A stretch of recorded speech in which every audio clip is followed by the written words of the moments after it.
Well, hello everybody. I apologize for driving yet again. However, this time I have the car that has the little holder dealio, so you don't have to look up my nose. Well, as much. You probably like looking up my nose, but whatever.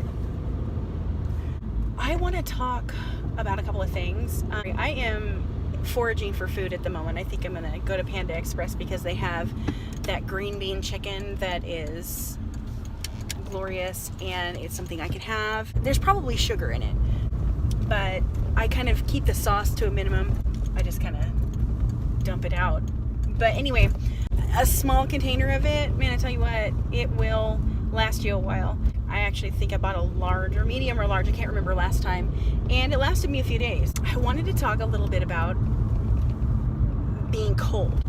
I am in my little car. I have a little Beetle, and it is nice and toasty in here. My husband was dying a few minutes ago because I had to drop him off at work. Our van is in the shop. Gotta love those transmission problems. He was in my car, and what was that? This is probably gonna go in the shop too.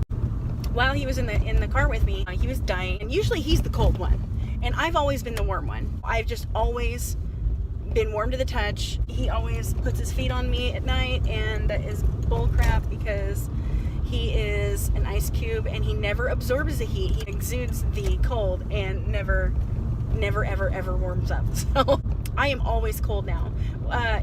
When I was in the hospital, I was still hot while I was in the hospital. I was told that some people, like right out of surgery, they end up super cold. That was definitely not the case because I was super duper hot while I was there, and I had ripped off all my blankets because they like had me burritoed up in like 400 little blankets, and I'm like, get these off me, I'm hot as a freaking hot thing.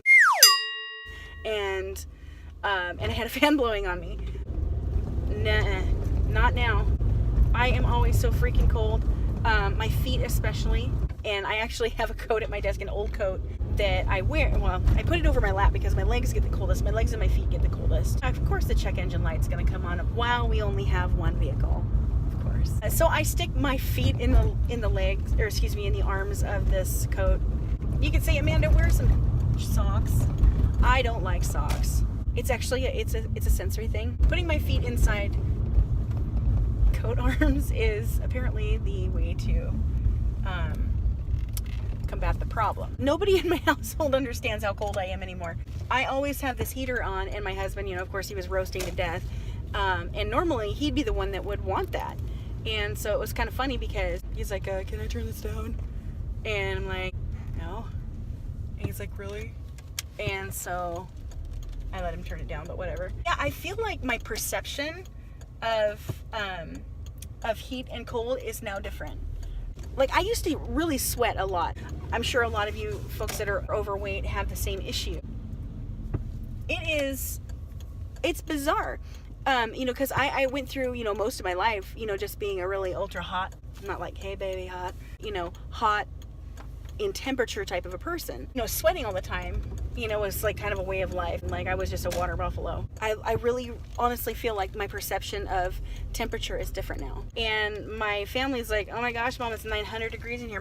My boss came in my office the other day and she's like, it's 80 degrees in this office. Are you like pitting out here? I'm like, no, I'm fine. Not even knowing that it was uncomfortably warm for somebody else. That's weird to me, because it's never been that way before. That's been a really interesting development. I have figured that it would happen, but I actually didn't figure it would happen for a while. Oh God, I look so beautiful. Because I'm still heavy, I still have a lot of weight to lose. I mean, up to 100 pounds to lose still. I don't know. It doesn't make any sense to me. All my friends that I know that have had the surgery have the same issue. So I'm gonna order now. I'm gonna get mushroom chicken. Oh, because that's got zucchini in it. I want that. Yeah, mushroom chicken. Would you like to try the cheddar chicken you want today? No, can I get the medium mushroom chicken? Any sweet time? No, thank you. It'll be 10-11 at the window. Thank you. Thank you. Okay, so I'm all ordered up now. The other thing I wanted to talk about was cement poops.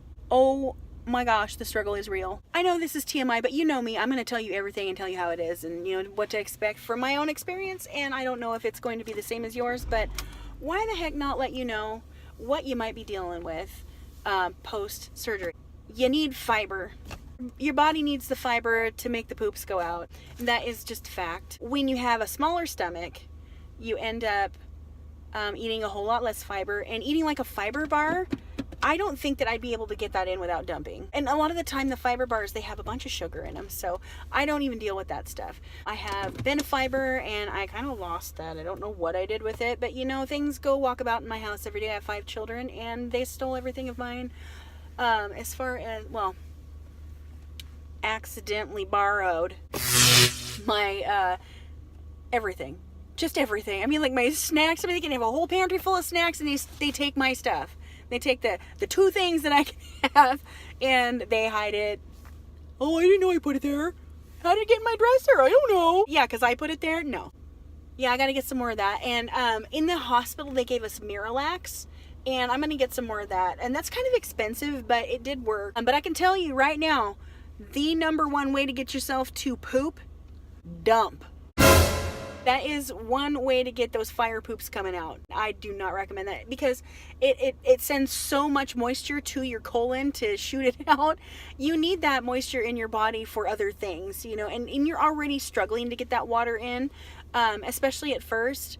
You don't want to compromise your own body. Oh my gosh, did I even... No, I didn't put any makeup on today. So, you know, getting those cement poops to move, you know, that Benefiber stuff, you can put that in anything, and it's tasteless. I would suggest kind of putting a few drops of water in there and making it liquid before you add it to something else, because you'll get clumps of it, and that's pretty gross. I was told not to do psyllium husks, you know, like Metamucil, because it swells. And so, you know, not to use something like that because of that, because it would kind of, you know, stop you up in your little belly. The struggle is real with that. It's definitely something that is a bummer. Can I think of anything else to talk about other than poop and being cold? Probably not. I have lost 72 pounds. I am pretty happy to report that. Since my highest weight of 317 pounds, I've lost 52 since liquid diet, 42 since surgery. Not bad for a 2-month stint. I started back at the gym, and then I threw my back out. If you drive a Volkswagen Beetle, tell me if your back hurts. Good night, nurse. My back hurts all the time when I get out of this car, whatever. I'm gonna get my food now. Oh, it smells so good. I haven't been acknowledged yet. That's okay. I understand how it works.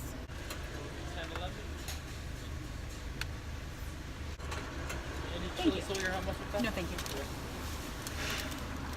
Nope, I'm gonna die. Or not. Mommy will dump. That rice looks so good that they're dishing up in somebody else's bowl.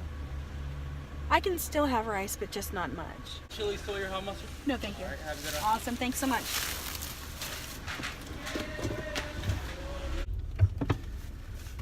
So anyway, as far as everything goes, you know, I like I said, I joined the gym, and throwing out my back is never fun, and it always happens when I'm considering exercising, or have just breathed in the wrong direction or something like that. My body just seems to just revolt, and I'm going to see the chiropractor tonight after work, and hopefully I can get my body doing the right thing. I rested all day yesterday.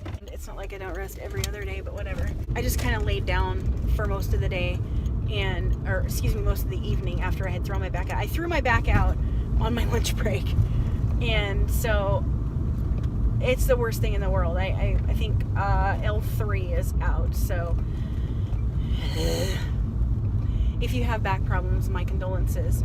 And although, you know, it's probably time that I do get an adjustment anyway, because I have previous back issues, and then also losing all this weight, you know, it's just something that, it's just something you need to do, is getting that spine adjusted, because your body is, like, all the muscles are doing different things now. So, anyway, I'm going to go ahead and sign off Aru, because I got to get back to work. And